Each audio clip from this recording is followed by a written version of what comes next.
Hello everyone, welcome जी, welcome to all. Good evening सभी को। How are you all? कैसे हैं आप सभी? ऑडियो वीडियो क्लियर है? एक बार मुझे कंफर्म कर दीजिए।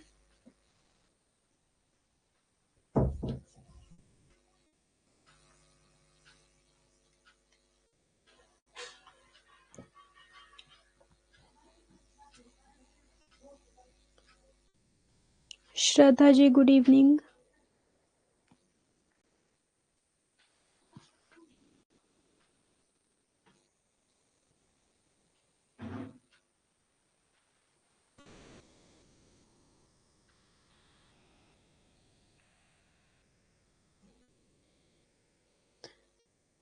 हाँ जी, मैं भी ठीक हूँ। साहिमा जी good evening, Pushpa ji good evening.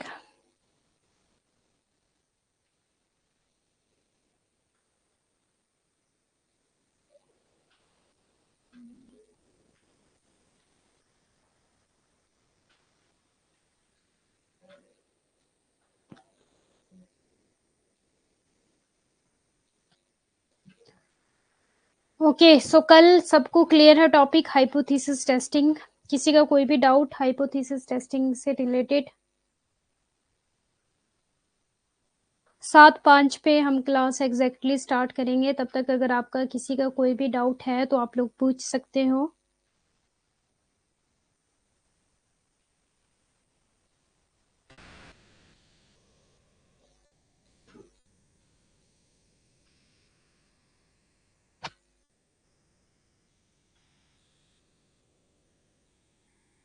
हाँ जी, बोलिए, किसी का कोई भी डाउट है? Good evening Rajalakshmi ji, good evening.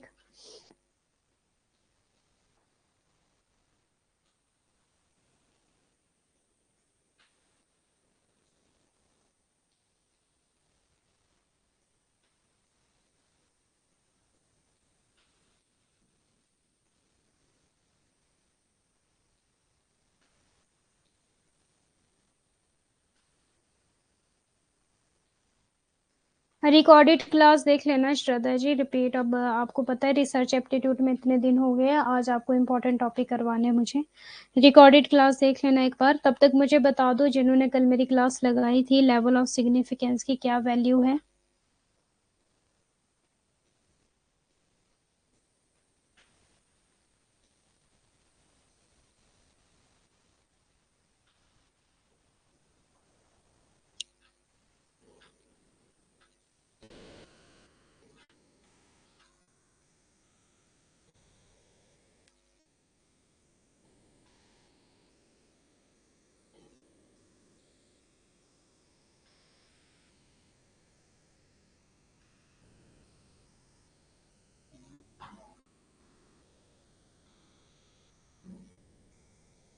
Level of significance की वैल्यूज बता दीजिए जल्दी से।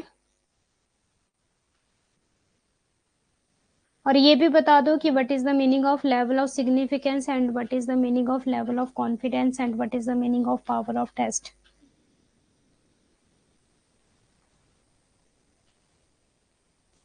फिर क्लास को 1, 5, 10। Okay, very good Priyanka ji. हाँ जी, ठीक है, गुड। लेवल ऑफ सिग्निफिकेंस का क्या मीनिंग है?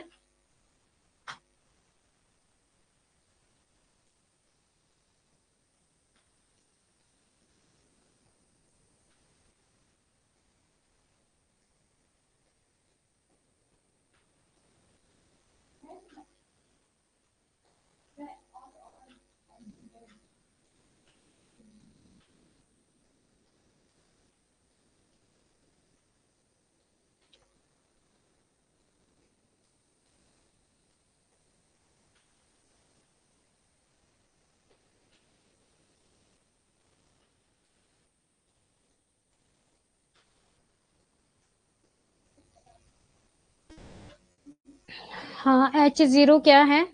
जब नल हाइपोथेसिस ट्रू है, ठीक है, और उसको रिजेक्ट करना, कितने हद तक नल हाइपोथेसिस को रिजेक्ट कर सकते हैं when null hypothesis is true, तो वो है आपका सिग्निफिकेंस लेवल। ठीक है, कॉन्फिडेंस लेवल हो जाएगा कि जब आपकी नल हाइपोथेसिस जो है वो ट्रू है तो उसको कितनी लेवल तक हम एक्सेप्ट कर सकते हैं, तो वो हो जाएगा आपका कॉन्फिडेंस लेवल। ठीक है, और कॉन्फिडेंस लेवल क्या हो जाएगा आपका कि ट्रू को हमें एक्सेप्ट करना है, तो कहीं ना कहीं वो करेक्ट डिसीजन हो जाएगा, तो उसको हम लिखेंगे 1 minus alpha.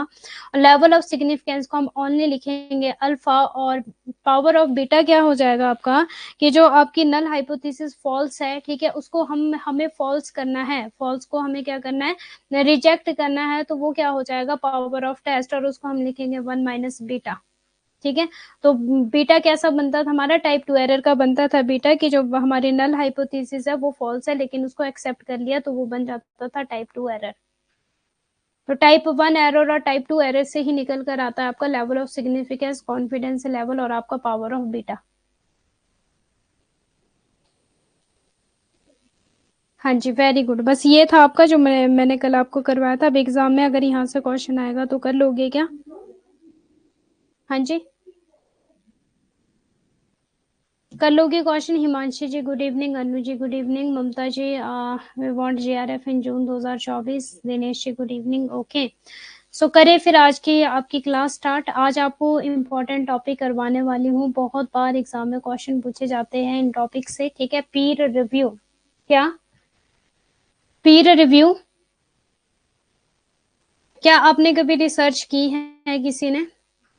And types of Pir review करवाऊंगी आपको और बाइस करवाऊंगी, ठीक है। टाइप्स ऑफ रिसर्च में जो बाइसनेस होता है वो करवाऊंगी आपको। आपने कभी रिसर्च की है क्या, यस या नो? कमेंट करो मुझे प्लीज। और अगर आपने रिसर्च किए तो कौन से जर्नल में आपने पब्लिश किए थे अपने रिसर्च पेपर?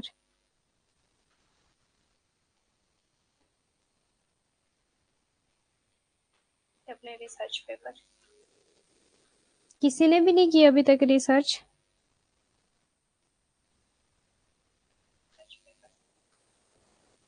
किसी ने भी नहीं किया अभी तक रिसर्च?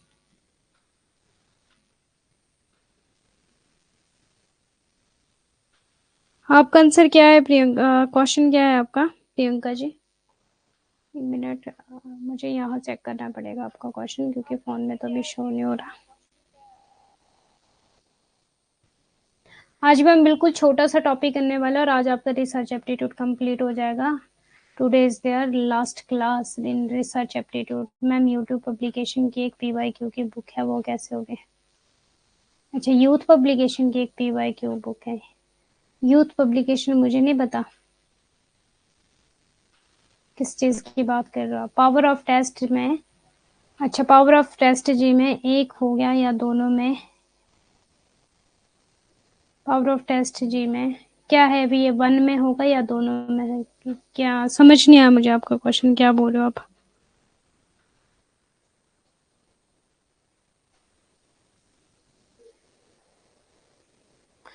मैम जी, पावर ऑफ टेस्ट में एक आएगा या दोनों में आएगा? पेपर 1 की बुक है, यूथ पब्लिकेशन बुक है। अच्छा, प्रीवियस ईयर क्वेश्चन पेपर की ठीक होगी। बाकी गूगल कर लिया करना जहाँ आपको डाउट होगा। क्लास में इतने सारे कॉन्सेप्ट तो पढ़ाई रही हूँ, इतना तो पता होगा कि क्वेश्चन का अगर आपको आंसर जो है वो सही आ रहा है कि गलत आ रहा है। मुझे समझ नहीं आया आपका प्रियंका जी, क्या बोल रहे हो आप? एरर 2 में होगा, एरर 2 में होगा, ओनली ओनली ओनली एरर, क्योंकि बेटा जो होता है वो एरर 2 में होता है और अल्फा होता है एरर 1 में, ठीक है। तो टाइप जो आपका पावर ऑफ टेस्ट है वो ओनली आपका टाइप 2 में होगा, और जो आपका level of significance and confidence level है वो कहीं ना कहीं आपका टाइप 1 एरर में आ जाएगा, ठीक है।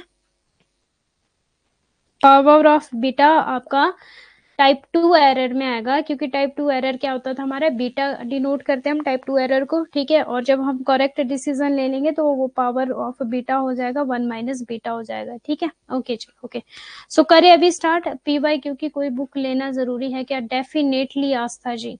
अब देखो जो आपकी ये फिलर फॉर्म वालों की बुक है जीतू सर की, ठीक है, आप वो भी यूज कर सकते हो, ठीक है। और विदाउट एनी, अगर आप ये चाहते हो कि बिना पीवाई क्यूज आप इस एग्जाम को क्वालिफाइड कर लोगे, तो टफ है, बहुत ज्यादा टफ है, क्योंकि समरी बेस्ड तो है नहीं कि जो सारा पढ़ा है आपने वो एज इट इज आपको समरी बेस्ड लिखना है, या तो ऑब्जेक्टिव टाइप है, तो आपको क्वेश्चंस लगाने आने चाहिए, ओके। पीवाई क्यू के लिए बढ़िया है यूथ पब्लिकेशन, ओके होगी, मुझे नहीं पता, मैंने पढ़ी नहीं यूथ पब्लिकेशन, मुझे नहीं पता फिर। करे class start.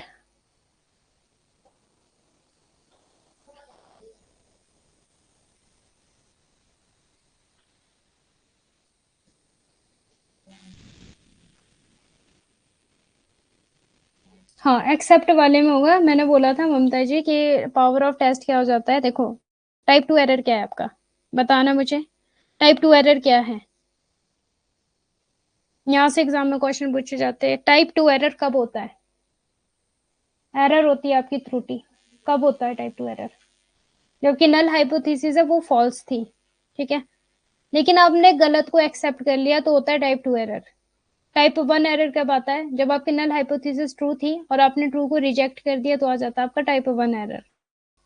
Okay, type 1 error को हम डिनोट करते हैं हमेशा अल्फा से, टाइप 2 एरर को हम डिनोट करते हैं हमेशा बीटा से।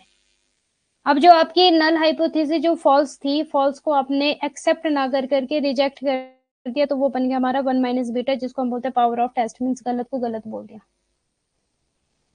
हाँ जी। और टाइप 1 एरर में क्या हो जाएगा आपका कॉन्फिडेंस लेवल की, जो ट्रू था ट्रू को आपने क्या कर लिया, ट्रू को आपने एक्सेप्ट कर लिया, ठीक है, तो वो क्या हो जाएगा आपका लेवल ऑफ कॉन्फिडेंस, जो कि आपका करेक्ट डिसीजन है, तो 1 माइनस अल्फा हो जाएगा। ओके, सही को गलत कहना टाइप 1, गलत को सही कहना टाइप 2। हाँ जी,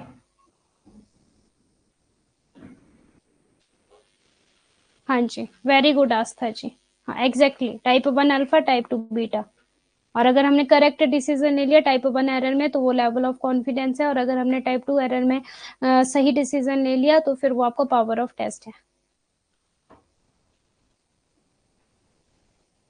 टाइप 1 में अगर आप ट्रू को एक्सेप्ट कर रहे हो ना तो वो एरर नहीं होगा रविंद्र कुमार जी।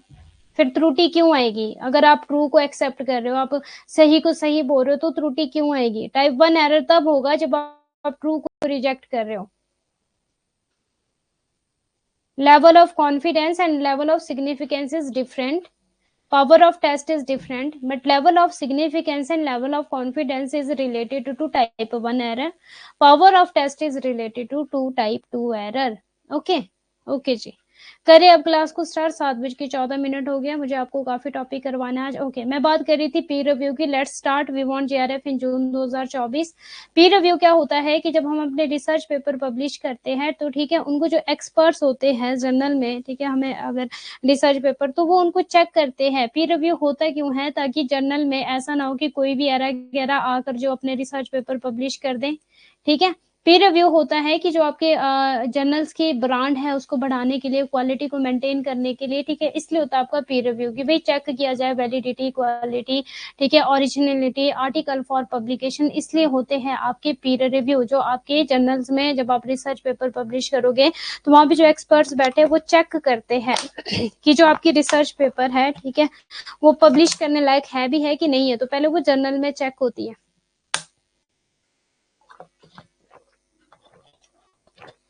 मैम पीवाईक्यू की कौन सी बुक लूं? ले लो आस्था जी, कोई भी। मुझे बुक्स का नहीं पता नेम, क्योंकि मैंने तो कोई भी बुक फॉलो कर ली थी, ऐसा पर्टिकुलर नहीं था कुछ कि कोई मैंने बुक पर्टिकुलर, बस मुझे आंसर होने चाहिए थे। एक्सप्लेन्ड वाली ले लेना, ठीक है, पीवाईक्यू एक्सप्लेन्ड वाली, वैसे फिलर फॉर्म की ले लो।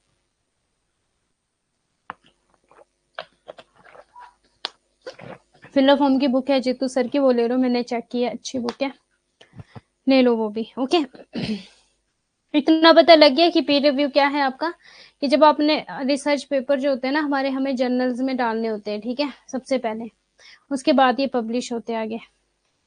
तो यहाँ पे ना एक्सपर्ट्स बैठे होते हैं जो आपके रिसर्च पेपर को चेक करते हैं कि ये सही भी है, पब्लिश करने लायक है कि नहीं है, कि रद्दी में डालने लायक है। अब हम बात करेंगे कि टाइप्स ऑफ पीर रिव्यू क्या क्या होता है। पीर रिव्यू इंपॉर्टेंट है, सहकर्मी समीक्षा, एग्जाम में पूछा जाता है, बहुत बार पूछा जाता है। किस लिए यूज होगा? ठीक है, ओके। सहकर्मी समीक्षा प्रकाशन के लिए लेखों की वैधता, ठीक है, जो अपने टॉपिक है उसकी वैधता, वैलिड है, गुणवत्ता, क्वालिटी, और अक्सर मौलिकता, कि एथिकली जो है वो फॉलो किए जा रहा है सारी चीजें, रिसर्च जो एथिक्स हमने पढ़े थे। आकलन करने के लिए डिजाइन की गई है। इसका अंतिम उद्देश्य अमान्य या खराब गुणवत्ता वाले लेखों को छान कर विज्ञान की अखंडता को बनाए रखना है। कि मीन्स जो बेकार रिसर्च पेपर है ना उनको बाहर निकाल दो, ठीक है, ताकि क्या हो, purpose, it's ultimate purpose is to maintain the integrity of science by filtering out invalid और पुअर क्वालिटी आर्टिकल्स को बाहर फेंको, ठीक है, ताकि जो आपकी जर्नल्स की ब्रांड है वो बनी रहे, ठीक है। ऐसे नहीं कि कोई भी आके रिसर्च कर रहा है, कोई भी आके कुछ भी डालते जा रहा है, नहीं। एक प्रकाशक के दृष्टिकोण से सहकर्मी समीक्षा सामग्री के लिए एक फिल्टर के रूप में कार्य करती है। फिल्टर जैसे होता है ना कि पानी जब हम फिल्टर में डालते हैं तो क्या होता है, पानी प्यूरिफाई होता है, तो वैसे ही आपके रिसर्च को प्यूरिफाई करने के लिए बना है पीयर रिव्यू। अब समझ आ गया, पानी और फिल्टर का एग्जाम्पल समझ आया कि पानी तो है, ठीक है, रिसर्च पेपर तो है, मान गए, बट उसको प्योरीफाई करने के लिए किसकी जरूरत पड़ती है, पीयर रिव्यू की जरूरत पड़ती है, कि जो आपकी रिसर्च है वो सही भी है कि बेकार है, पब्लिश करने लायक है, आगे लोगों तक पहुंचाने लायक है कि नहीं है। तभी तो किसी की भी रिसर्च ऐसा थोड़ी होता है कि जो ही आप जर्नल में डालोगे वो पब्लिश कर दी जाएगी, नहीं, पब्लिश पूरे चेकिंग के साथ होती है। और जो बड़ी बड़ी यूनिवर्सिटीज है, लाइक दिल्ली यूनिवर्सिटीज है, ठीक है, जब आप रिसर्च पेपर बनाते हो, प्रपोजल रिसर्च पेपर जो पब्लिश किए होते हैं, तो ये यूनिवर्सिटीज बोलती है कि क्या आपकी रिसर्च पीयर रिव्यूड है कि नहीं। इनको वो रिसर्च चाहिए होती है जो पीयर रिव्यू हो, ऐसी रिसर्च होती है। अब जर्नल जो है ये ब्रांड है, ठीक है, तो जर्नल अपना ब्रांड बनाने के लिए जहां पर हम रिसर्च पेपर पब्लिश करते हैं, कि ऐसे नहीं कि कोई भी आके यहाँ पर अपनी रिसर्च डाल रहा है, पहले फिल्टर किया जाएगा, जैसे पानी को फिल्टर किया जाता है ना, प्योरीफाई किया जाता है पानी को, उस तरह से। समझ आ रहा है, हिंदी में देख लो बहुत प्यारा दिया है, फिल्टर के रूप में कार्य करती है, बेहतर गुणवत्ता वाले लेखों को बेहतर गुणवत्ता वाली पत्रिकाओं में निर्देशित करती है, और इसलिए जर्नल ब्रांड बनाती है। क्लियर है सबको, हिंदी वालों को क्लियर है, हिंदी में देख लो बहुत प्यारा दिया है, इंग्लिश तो मैंने पढ़ी नहीं आज, सहकर्मी समीक्षा। ओके जी,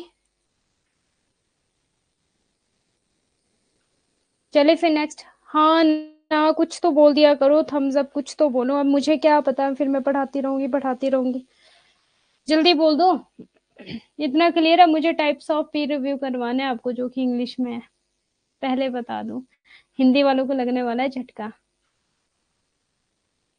देखो सृष्टि जी, पीयर रिव्यू पता है क्या होता है, सपोज मान लो कि आपने रिसर्च करी है, ठीक है, अब आपको रिसर्च जब हम करते हैं तो आपका क्या पता कि रिसर्च हुई नहीं हुई, हमें क्या पता।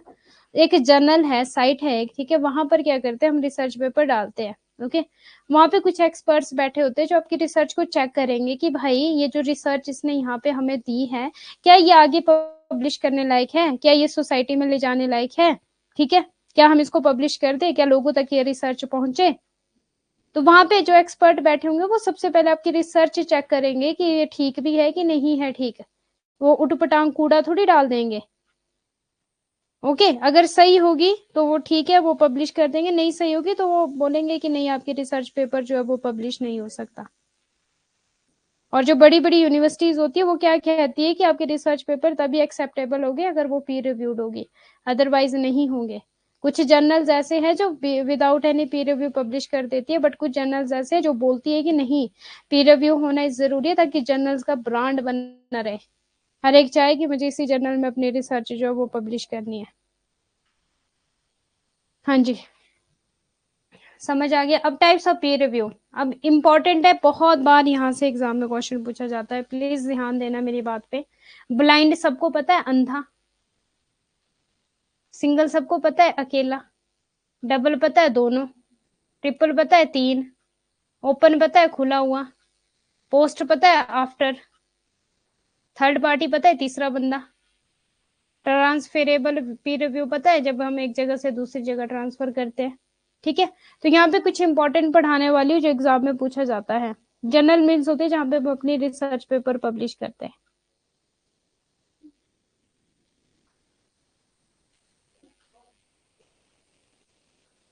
अब देखो, सिंगल ब्लाइंड पीर रिव्यू, यहाँ से एग्जाम में क्वेश्चन पूछा गया, डबल ब्लाइंड से पूछा गया, ट्रिपल से पूछा गया, ओपन पीर रिव्यू से पूछा गया, पोस्ट पब्लिकेशन से पूछा गया, थर्ड पार्टी वे से पूछा गया।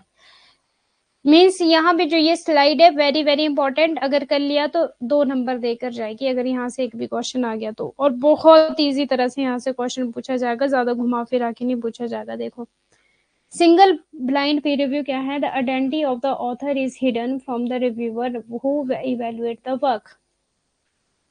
ध्यान देना प्लीज, ये क्या बोल रहा है यहाँ पर,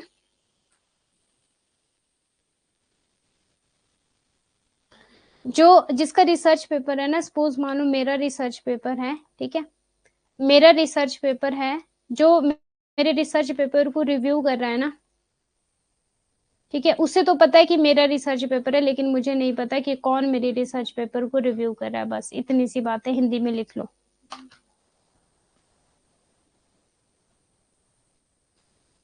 ठीक है, मीन्स कि जो इवेलुएट कर रहा है ना, उससे तो पता है कि मैं कौन हूं, लेकिन मुझे नहीं पता कि मेरा रिसर्च पेपर कौन इवेलुएट कर रहा है। इतना समझ आ गया? पहली बात, double blind peer review, both the author and the reviewer identities are hidden from each other. ना तो ऑथर को पता है कि कौन मेरा रिसर्च पेपर रिव्यू कर रहा है, ना रिव्यूअर को पता है कि मैं किसका रिसर्च पेपर रिव्यू कर रहा हूँ।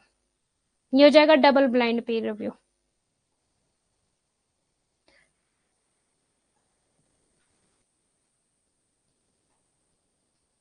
ठीक है, अब अगर हम ओपन पीर रिव्यू की बात करें, ये single blind peer review exam में क्वेश्चन पूछा गया है, double blind peer review exam में क्वेश्चन पूछा गया है, ओनली पीर रिव्यू एग्जाम में क्वेश्चन पूछा गया। अब थर्ड पॉइंट की अगर हम बात करें, ओपन पीर रिव्यू, यहाँ पे ऑथर को भी पता है और यहाँ पे रिव्यूअर को भी पता है। ऑथर को भी पता है कि मेरा रिसर्च पेपर कौन रिव्यू कर रहा है, और रिव्यूअर को भी पता है कि मैं किसका रिसर्च पेपर रिव्यू कर रहा हूँ। ठीक है, the identity of author and reviewer are revealed and the review comments are made public.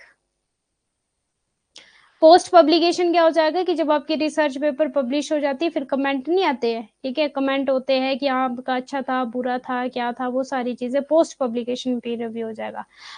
occurs after a research paper has been published, readers, researchers and event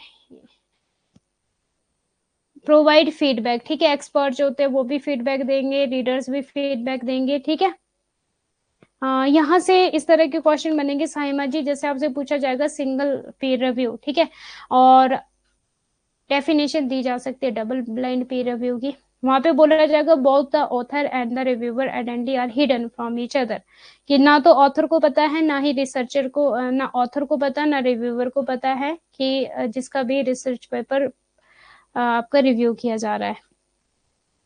तो आंसर सही होगा कि गलत? गलत हो जाएगा, क्योंकि डबल में ऐसा होगा ना ऑथर को पता ना रिव्यूअर को पता।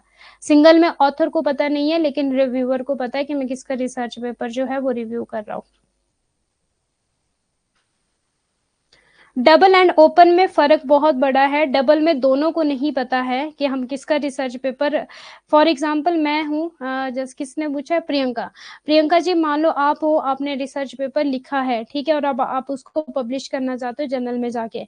डबल ब्लाइंड क्या हो जाएगा, मीन्स अंधा।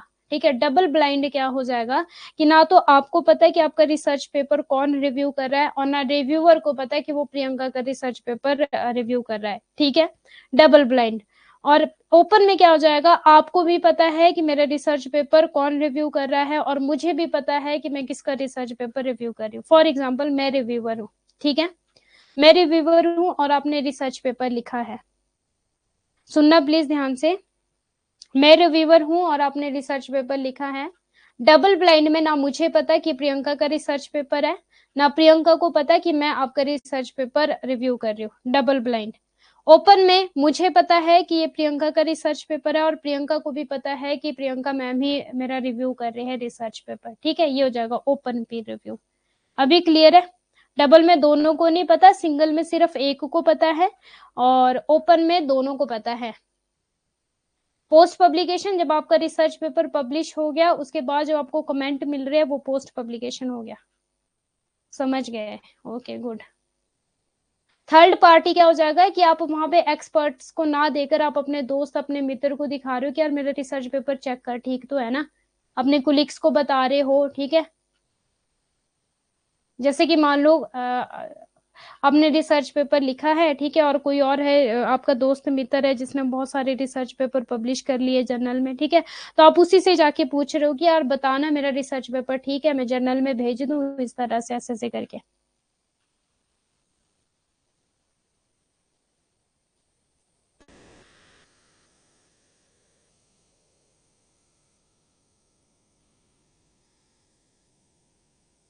ठीक है, और ट्रांसफेरेबल थर्ड पार्टी हो गया transferable peer review. Peer review of a manuscript and transferred from one journal to another with the same publishing group.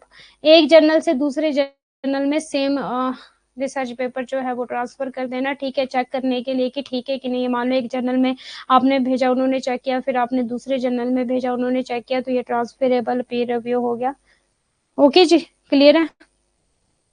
Third party तो मैंने बताया नहीं आस्था जी, मैंने सिर्फ आपको सिंगल बताया, डबल बताया, ओपन बताया, पोस्ट बताया। अच्छा थर्ड पार्टी, हाँ ठीक है, थर्ड पार्टी मैंने बताया आपको। Okay okay. थर्ड पार्टी क्या हो जाएगा आस्था जी कि आपने अभी जर्नल में अपने जो रिसर्च पेपर थे ना वो नहीं डाले, आपने अपने दोस्त मित्र से पूछ लिया, अपने कलीग से पूछ लिया कि यार मेरा रिसर्च पेपर तो देखो मैंने ठीक भी लिखा है कि नहीं ठीक लिखा है, वो होगी थर्ड पार्टी। मैंने सारे नोट्स सर को सेंड कर दिए हैं, अब आई डोंट नो कि सर ने किए कि नहीं किए। आप भी ममता जी एक बार बोलो ठीक है सर को कि सर हमें पीडीएफ दे दिया करो टाइमली, जब मैं आपको टाइमली यहाँ से सेंड कर दे रही हूँ तो दे दिया करो उनको, तो मैं भेज देती हूँ सर को।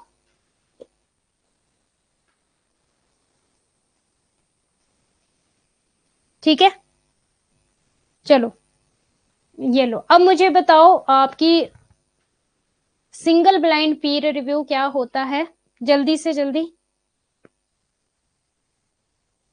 बिल्कुल छोटे छोटे टॉपिक है और आज आपका रिसर्च एप्टीट्यूड हो जाएगा जी कंप्लीट। ट्रिपल वाला रहने दो तरुण जी, ट्रिपल वाले की जरूरत नहीं है, ट्रिपल वाला रहने दो। इसमें आपका एडिटर भी आ जाएगा, ट्रिपल में ऑथर, एडिटर और रिव्यूअर तीन लोग आ जाएंगे ट्रिपल में। सिंगल वाला बताओ, एक को पता होता है ठीक है। डबल वाला बताओ, रिव्यूअर को पता होता है और ऑथर को पता नहीं होता है, ठीक है। सिंगल ब्लाइंड अंधा। अब बताओ double blind peer review.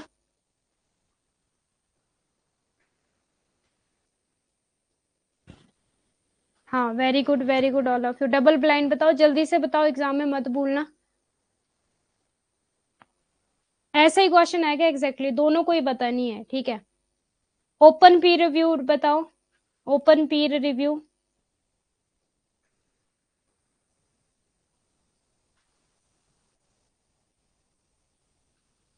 Open peer review.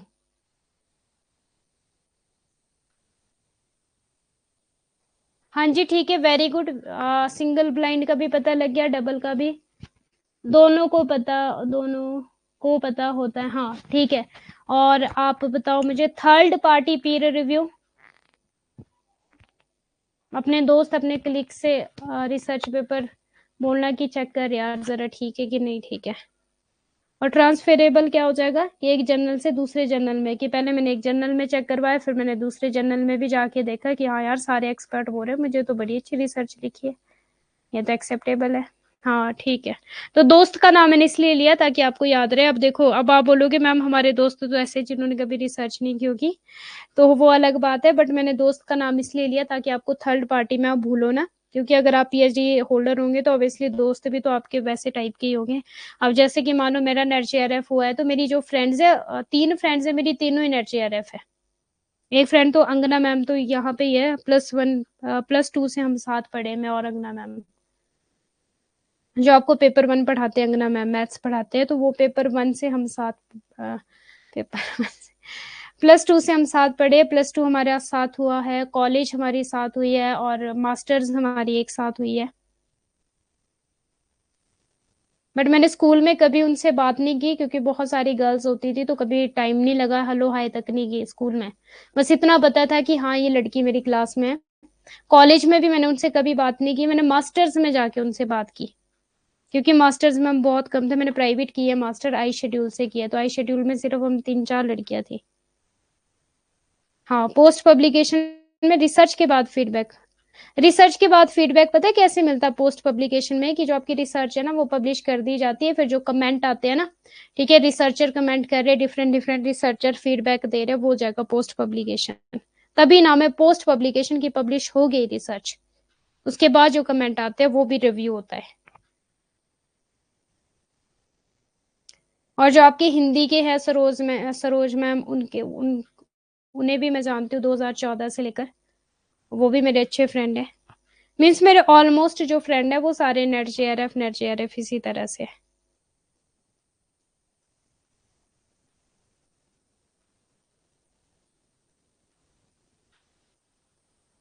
+2 से मैं जानती हूँ अंगना मैम को, जब मैं +2 में थी, सॉरी +1 में, +1 से लेकर हम साथ है, +1 +2 कॉलेज मास्टर्स। और सरोज मैम को भी मैं जानती हूँ 2014 से लेकर, जो आपको फिलर फॉर्म पे पढ़ाते हैं।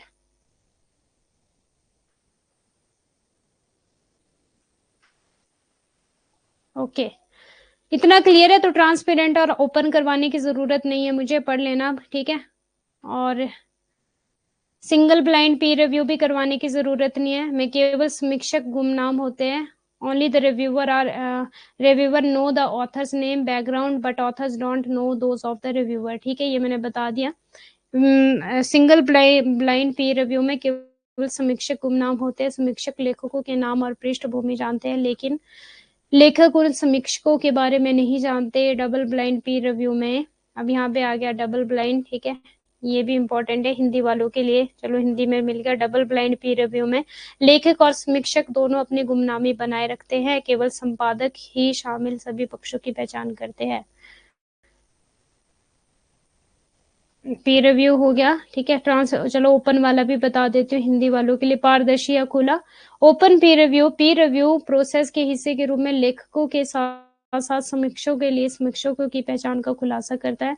पारदर्शी सहकर्मी समीक्षा सबमिट किए गए लेखकों के साथ समीक्षा सामग्री का प्रकाशन। Disclose the identity of reviewer to author as well as author to reviewer as a part of the peer review process, ठीक है, तो क्लियर है। अब आता है हमारा एरर। क्या कोई मुझे बता सकता है कि त्रुटि और हमारा बायसनेस, ठीक है, मीन्स एरर और बायसनेस में क्या फर्क है?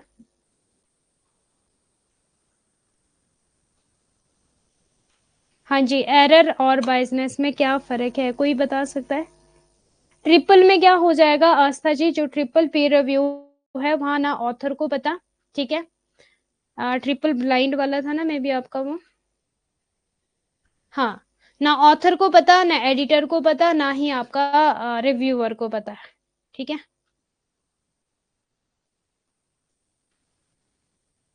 बाइस मीन्स हो जाएगा जानबूझकर, सिंपल अगर मैं बात बोलूं रिसर्च की लैंग्वेज में। एरर हो जाएगा बाय मिस्टेक, कि गलती से ऐसा हो गया,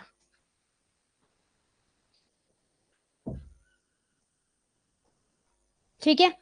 अब मैं बात करती हूँ रिस्पोंडेंट एरर की। रिस्पोंडेंट एरर है आपका नॉन रिस्पॉन्स एरर और आपका सिलेक्शन एरर, यहाँ से भी बहुत बार क्वेश्चन पूछे जाते हैं। वॉलंटियर एरर, ठीक है, विद एग्जांपल पूछे गए हैं पीवाईक्यूज में। अगर आपने प्रीवियस और क्वेश्चन पेपर लगाए होंगे ना अभी तक, तो आपको देखने को मिल गया होगा कि आपसे रिस्पॉन्स एरर पूछा गया होगा, नॉन रिस्पॉन्स एरर पूछा गया होगा, सिलेक्शन एरर पूछा गया, वॉलंटरी एरर पूछा गया होगा।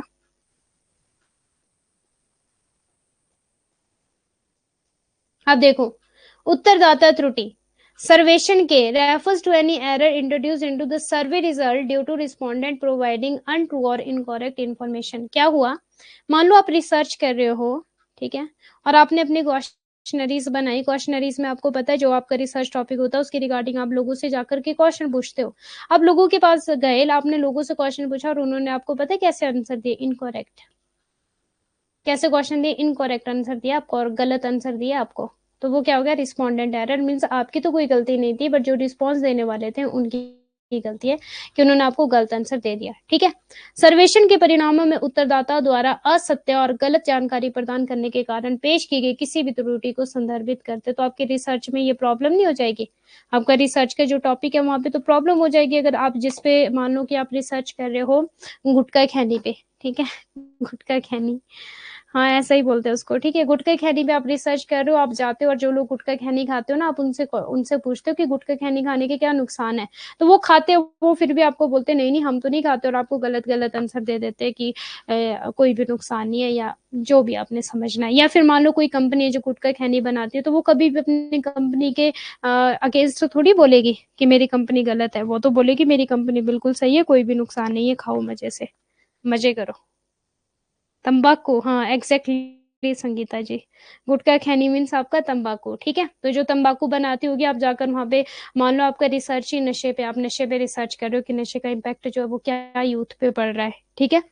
तो आप जाते हो कंपनी में, आप क्वेश्चनरी लेकर जाते हो और आपने अपनी क्वेश्चनरी में लिखा है क्या क्या इम्पैक्ट पड़ रहा है, कहाँ कहाँ इम्पैक्ट पड़ रहा है, वो सारी बातों में बोले कि नहीं नहीं कोई इम्पैक्ट नहीं है, सब सही चल रहा है। तो मीन्स क्या हुआ, गलत उन्होंने आंसर दिया, तो फिर आपकी रिसर्च में प्रॉब्लम हो जाएगी इस तरह से। तो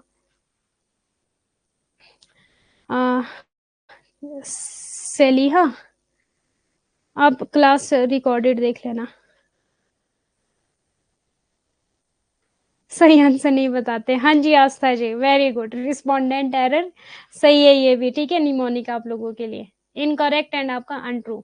अब नॉन रिस्पॉन्स एरर का क्या मतलब होता है, रिस्पॉन्स ही नहीं देना। आप गए क्वेश्चनरी लेके, ठीक है, और उन्होंने बोला हम ना हम हाँ करेंगे ना हम ना करेंगे, हम कोई भी रिस्पॉन्स नहीं देंगे, ना तो वो कुछ बोलते और आपको चुपचाप आना पड़ता है, वो बोल ही कुछ नहीं रहे हैं, ठीक है। गैर प्रतिक्रिया, कोई भी प्रतिक्रिया नहीं है। गैर प्रतिक्रिया के बाद प्राप्त किए गए अनुमानों को देखा गया है और इस गैर प्रतिक्रिया से निपटने के लिए अभियोग का उपयोग किया जाता है। आमतौर पर उन अनुमानों के बराबर नहीं होते जो सभी वांछित मूल्यों को त्रुटि के बिना देखे गए थे। इन दो प्रकार के अनुमानों के बीच के अंतर और गैर प्रतिक्रिया त्रुटि कहा जाता है। मीन्स अब यहाँ पे कोई भी रिस्पॉन्स नहीं दे रहा। जो तो आपका रिस्पॉन्स एरर था वो तब था कि उन्होंने गलत रिस्पॉन्स दिए, असत्य कहा उन्होंने हमसे, असत्य झूठी इंफॉर्मेशन दे दी। नॉन रिस्पॉन्स में हमें कोई भी इंफॉर्मेशन दी, हमें मुकर गए कि हमें आपको कुछ भी नहीं बताना, जाओ।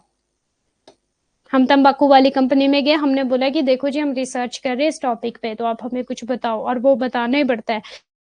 जैसे कि मान लो जो हमारी स्टेट से जाते हैं ना, एचपीयू वाले या फिर दिल्ली से जाएंगे, तो बड़ी रिस्पेक्ट करते हैं अगर आप किसी टॉपिक पे रिसर्च कर रहे हैं, क्योंकि रिसर्च का मतलब ही क्या है कि आप सोसाइटी को कुछ दे रहे हो, आप कुछ नया लेकर जा रहे हो। तो जब भी रिसर्च करने के लिए हम बाहर जाते हैं, कोई भी आप जाओगे, ठीक है, बहुत रिस्पेक्ट करेगी। आप जिस कंपनी में जाओगे ना कि हाँ मेरा ये टॉपिक है रिसर्च का, तो क्या मैं आपसे इन क्वेश्चनों को पूछ सकता हूँ, तो वो आपको अपनी पूरी कंपनी दिखाएगा। वो मतलब खुश होंगे कि यार ये हमारे इस पे रिसर्च कर रहे हैं, क्या पता कुछ नया लेकर आए जो हमारे लिए भी बेनिफिट हो।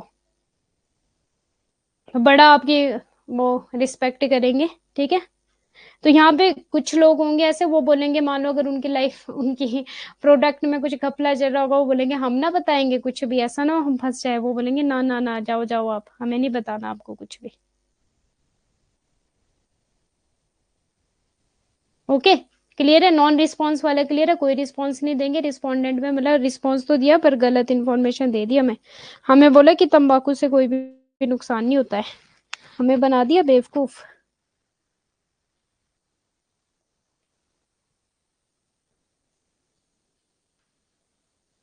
क्या होगा आस्था जी, रिस्पोंडेंट एरर क्यों होगा? रिस्पोंडेंट एरर होगा जब गलत इन्फॉर्मेशन दे दी। नॉन रिस्पॉन्स हो गया आपको।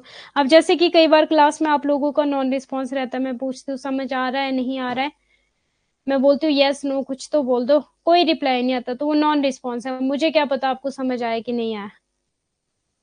और रिस्पॉन्स एरर हो जाएगा कि किसी को समझ नहीं आ रहा, वो फिर भी हाँ हाँ करता जा रहा है, यस यस मैम समझ आ रहा है। और नॉन रिस्पॉन्स ये भी हो सकता है कि आपको समझ आ रहा है फिर भी आप मना कर रहे हो कि हमें कुछ भी समझ नहीं आ रहा।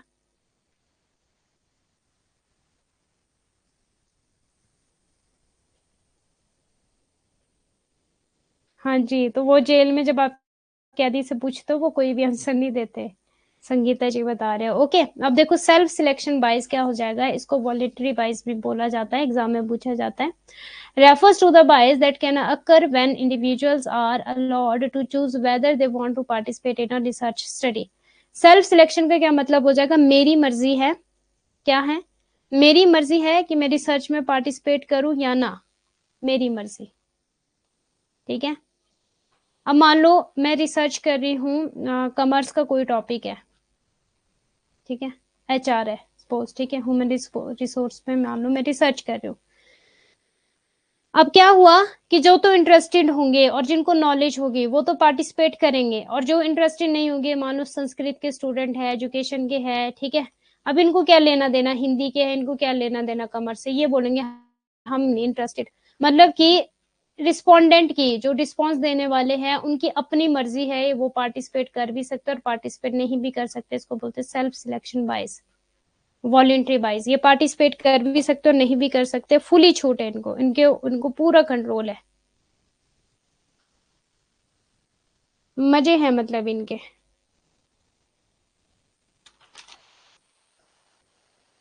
क्लियर है जी इतना, यस या नो? अच्छा, मुझे टाइप्स ऑफ आपको सॉरी एक minute, types of peer review में एक और चीज करवानी थी, एग्जाम में क्वेश्चन पूछा गया था, प्रीवियस ईयर क्वेश्चन पेपर है, CAS कैस्केडिंग पीयर रिव्यू, ठीक है, ये एग्जाम में क्वेश्चन पूछा गया है, कैडी है ये क्या, ठीक है, CASCADY, ठीक है। इसका क्या मतलब है कि मीन्स जो रिसर्च पेपर आप जर्नल में पब्लिश करोगे ना, तो जर्नल्स का ना एक अपना क्राइटेरिया होता है कि हमारे जर्नल्स में सिर्फ कॉमर्स का आना चाहिए, एजुकेशन का आना चाहिए, इकोनॉमिक्स का आना चाहिए, ठीक है, हिंदी का आना चाहिए, इस तरह से, इसके अलावा कोई और टॉपिक हम नहीं पब्लिश करते, ठीक है, तो उसको बोलते हैं कैस्केडिंग, कैंडिंग ही है वैसे, एक मिनट,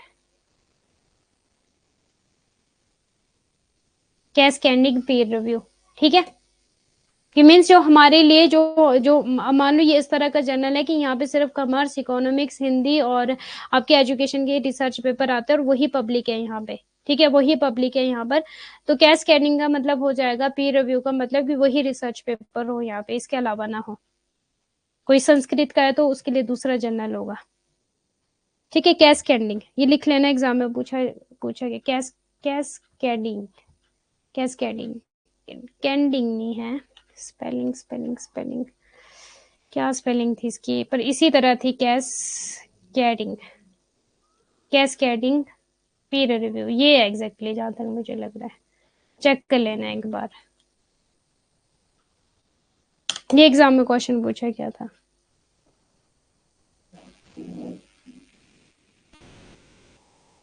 अच्छा, कैस्केडिंग क्या था प्रिया जी? कैस्केडिंग का मतलब ये है, कैस्केडिंग, कैडिंग, ठीक है, कैस्केडिंग पीयर रिव्यू का क्या मतलब है कि जर्नल पेपर का अपना एक क्राइटेरिया है, क्राइटेरिया समझ गए, कि मान लो सिर्फ और सिर्फ कॉमर्स के, इकोनॉमिक्स के, हिंदी के और आपके एजुकेशन के होंगे यहाँ पे रिसर्च पेपर, अगर आपने इसके अलावा किसी और में रिसर्च किए, सपोज आपने संस्कृत में किए, तो आप किसी और जर्नल में जाकर अपने रिसर्च पेपर पब्लिश करो, ये कैस्केडिंग, ये एग्जाम में क्वेश्चन पूछा गया था तो अभी मुझे याद आया है, ठीक है, तो इसलिए बता दिया आपको एक्स्ट्रा।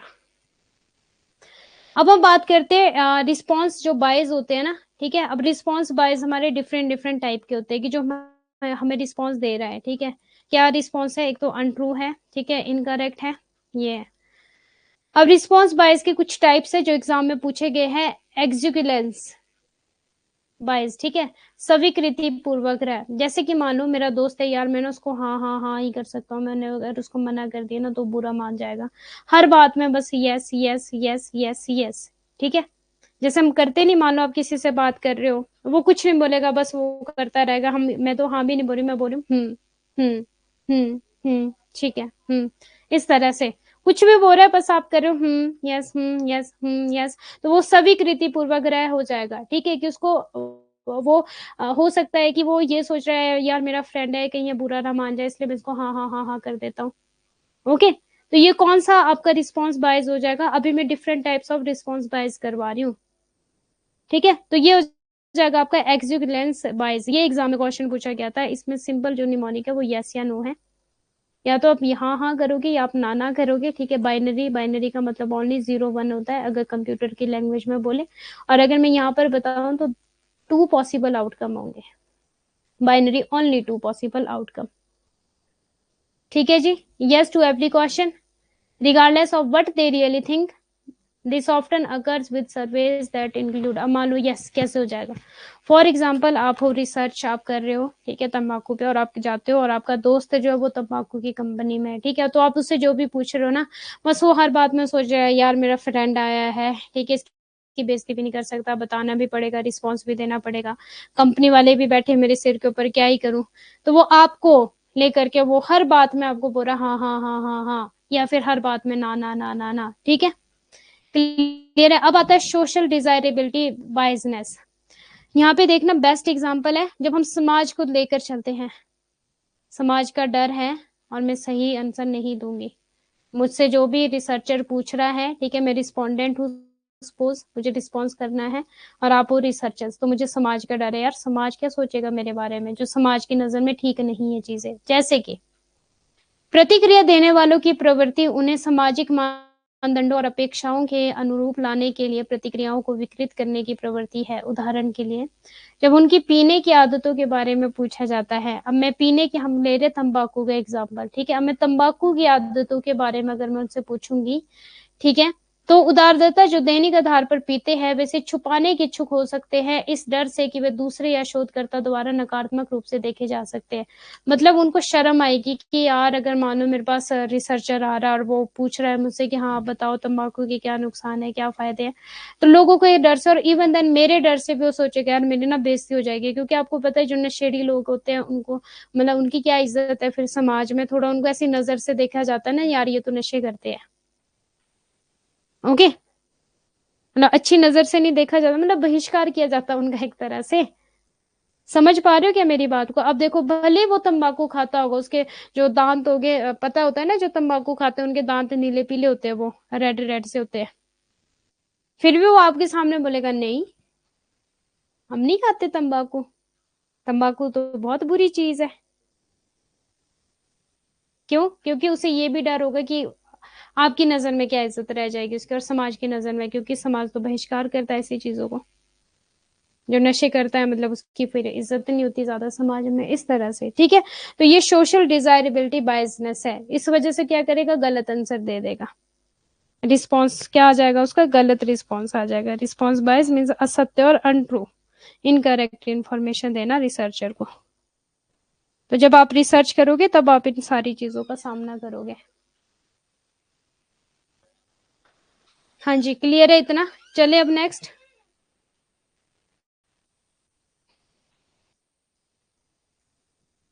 समझ पा रहे हो? अब हम बात करते हैं टाइप्स ऑफ बायसनेस। यहाँ से एग्जाम में क्वेश्चन पूछा गया है, सिलेक्शन बायस, रिस्पॉन्स बायस। रिस्पॉन्स बायस मैंने बहुत बार बता दिया आपको, पार्टिसिपेंट्स, ठीक है, जो पार्टिसिपेट कर रहा है, रिस्पॉन्ड वो रिस्पॉन्ड कर रहा है, इनकरेक्टली रिस्पॉन्ड कर रहा है, फॉल्सली रिस्पॉन्ड कर रहा है, question leading to incorrect data. और नॉन रिस्पॉन्स का क्या मतलब है, those chosen to be part of the sample refuse to take part in the survey. इन्होंने क्या किया, कोई रिस्पॉन्स ही नहीं दिया, कोई भी रिस्पॉन्स नहीं दिया। सिलेक्शन बायस क्या है कि मान लो तंबाकू, ठीक है, मैं रिसर्च कर रही हूँ तंबाकू पे, अब तंबाकू की कंपनी में मैं गई, ठीक है, और मैंने सिर्फ वहां पे एक दो लोगों को लिया, कहाँ, तो मुझे जो सैंपल था वो बहुत ज्यादा लेना चाहिए था, जो मेरी सिलेक्शन है वही गलत होगी। सिलेक्ट ही मैंने सही तरीके से नहीं किया, तो ऑटोमेटिकली रिजल्ट तो फिर पुअर ही आना है ना, रिजल्ट तो बेकार आएगा। The selection techniques lead to under coverage, means पूरा मैंने कवरेज नहीं किया। अब देखो अगर मान लो मेरे पास 100 पीपल है, तो 100 में से कम मुझे 10 तो लेने चाहिए ना एज अ सैंपल। मैं एक ही बंदे को लूंगी 100 में से, तो मुझे क्या इन्फॉर्मेशन मिलेगी, कम से कम एटलीस्ट 10 पीपल तो अंडर कवरेज, पूरी तरह से कवरेज नहीं किया, और ओवर कवरेज या मैंने ओवर कवरेज किया गया है। 100 में से मैंने 200 ले लिया, ठीक है, तो ये जो 100 थे ये मैंने एक्स्ट्रा ले लिया, या तो 100 में से कम ले लिया, 100 में से ज्यादा ले लिया, under and over of a certain demographic of the population. Bad sample ले लिया मैंने, ठीक है, बैड सैंपल अगर मैंने ले लिया तो कौन सी बाइजनेस होगी, सिलेक्शन बाइजनेस। यहां से भी एग्जाम में क्वेश्चन पूछा गया। वॉलंटरी वाला मैंने बता दिया आपको, participant voluntary to be part of an experiment, और voluntary choose to answer a survey, people voluntary for the sample, means मेरी खुद की मर्जी है, मैं पार्टिसिपेट कर भी सकती हूँ और मैं पार्टिसिपेट नहीं भी कर सकती, ठीक है, मुझे कोई फोर्स नहीं करेगा। जहां मेरा इंटरेस्ट है, मान लो कि अगर मेरे पास कॉमर्स के स्टूडेंट आ रहे हैं, ठीक है, तो मैं पार्टिसिपेट कर लूंगी उनकी रिसर्च में, लेकिन अगर मेरे पास संस्कृत के स्टूडेंट आ रहे हैं, वो मुझे बोल रहे हैं कि मैम ये हमें बताओ, तो मेरा इंटरेस्ट नहीं, मैं नहीं पार्टिसिपेट करूंगी, ठीक है। तो वॉलंटरी के रिस्पॉन्स का क्या मतलब हो गया, या फिर सेल्फ सिलेक्शन बाइजनेस इसको बोला जाता है, कि मेरी खुद की मर्जी, मेरी मर्जी, मैं पार्टिसिपेट करूं या फिर मैं पार्टिसिपेट ना करूं। क्लियर है जी इतना? सो ये थी आज की हमारी क्लास। अभी बताओ, अभी किसी का कोई भी डाउट है तो प्लीज एक बार पूछ लो, फिर नहीं तो हम क्लास को करते हैं फिर wind up. Types of response biasness करवा दिया आपको, ए फॉर, ठीक है, वो एक्सीलेंस वाला क्या था, वो ऑस्पोशियल क्या है वो, क्या है वो, यहाँ से एग्जाम में क्वेश्चन पूछे गए हैं। Types of peer review and response and non response, यहाँ से क्वेश्चन पूछे गए। सेल्फ सिलेक्शन, यहाँ से क्वेश्चन पूछे गए। टाइप ऑफ आपका टाइप ऑफ आपका रिस्पॉन्स बायस, यहाँ से एग्जीक्यूशंस बायस, एक्यूकेंसेंस एक्यूसेंस बायस, ठीक है, एक्यूसेंस बायस है ये आपका स्वीकृति पूर्वक। ओके, और एक और चीज करवा दूं आपको रिस्पोंडेंट बायर में, रिस्पॉन्स बायर में, क्या बोलते हो, करना चाहते हो? कल्चर बायसनेस हो जाता है आपका और इसी में,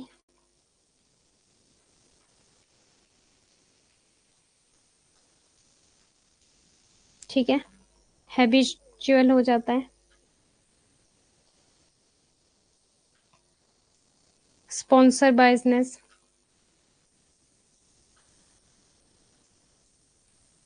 ठीक है, ये भी इसी में ही आ जाएंगे आपके। कल से क्या पढ़ाने वाली है? कैस्केडिंग दोबारा बता दीजिए। कैस्केडिंग का मतलब क्या होगा प्रियंका जी? जो हमारे जर्नल्स होते हैं ना, जहाँ पे हम रिसर्च पेपर पब्लिश करते हैं, ठीक है, जहाँ हमारे रिसर्च पेपर जाते हैं जर्नल्स में, ठीक है, तो इनका क्या क्राइटेरिया है कि ओनली, फॉर एग्जांपल ओनली जो कॉमर्स का टॉपिक होगा या फिर जो हिंदी के टॉपिक होंगे, हिंदी मतलब जो सब्जेक्ट होता है हिंदी, जो कॉमर्स होता है हिंदी का, ठीक है, और या फिर मान लो जो एजुकेशन के टॉपिक होंगे, जो एजुकेशन सब्जेक्ट है, वही अगर आपके पास है रिसर्च पेपर में, अगर आपने इन्हीं टॉपिक पे रिसर्च करी, या तो हिंदी मीडियम से, या तो आप हिंदी लिटरेचर से हो, या आप कॉमर्स से हो, या आप एजुकेशन से हो, तो ही आप यहाँ पर अपने रिसर्च पेपर सबमिट करवा सकते हो, अदरवाइज नहीं। तो ये कैस्केडिंग की एक क्राइटेरिया रखा गया है।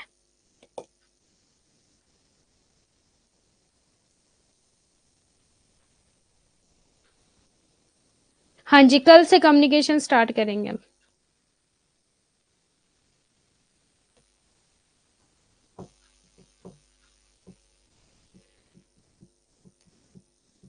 कौन सी टेबल शो कर दूं? लास्ट वाली, मेजरमेंट वाला और वर्डिंग वाला रहने दो, बाकी ये वाला कर लो। इंस्ट्रूमेंट में प्रॉब्लम हो जाती है, मेजरमेंट मतलब हो गया आपका मेथड्स आपने सही तरीके से नहीं लगाए हैं, ठीक है। वर्डिंग हो जाएगा आपका, the survey question is worded in a way that leads the respondent to a particular answer. मतलब उसने क्वेश्चन ही इस तरह से बनाए हैं ना, पुअर क्वेश्चनिंग है, तो वो वर्डिंग वर्डिंग बाइजनेस हो जाएगा आपका।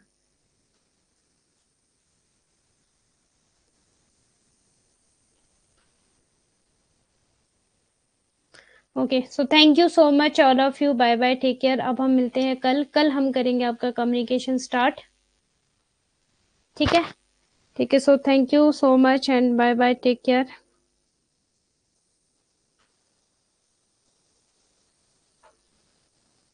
ओके जी, बाय।